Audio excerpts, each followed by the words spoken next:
Hi, my name is Bruce Simmons. Thanks so much for joining me today on Reverse Mortgage Minute. Today what I want to talk about is FHA condo approvals. For the last 10 years, if you lived in a condominium complex and you wanted to get an FHA insured reverse mortgage, the entire complex had to be approved. And unfortunately, only about 30% of existing condominium complexes have that approval right now. And then they have to renew it every 2 years, and they HUD just extended that to every 3 years now. But one thing they also did is they started allowing, as of October 15th of 2019, they started allowing for single unit condo approvals. That's what we're going to talk about today, but I want to compare it to the full project approval because there's some differences now. It's still a complex situation that we have to jump through a lot of hoops to get approved, but it is possible, and I want to point these out.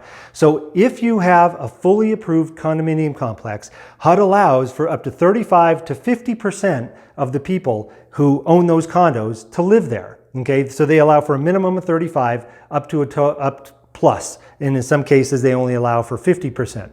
With the single unit approval though, the minimum is 50% period, no 35. So in other words, at least half the people who live or who own those condos have to live there as their primary residence.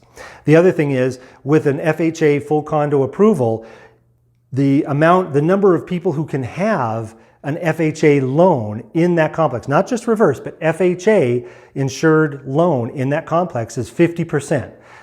With the FHA single unit, only 10% of the people can have an FHA insured condo.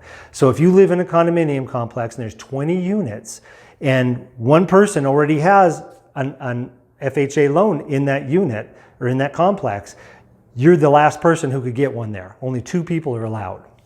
Now, there's something called compensating factors with reverse mortgages, and this allows us to if somebody doesn't have enough income, sometimes we can use other sources like assets, dissipating assets, and even loan proceeds to count it as if it were income, and that allows us to qualify a lot more people.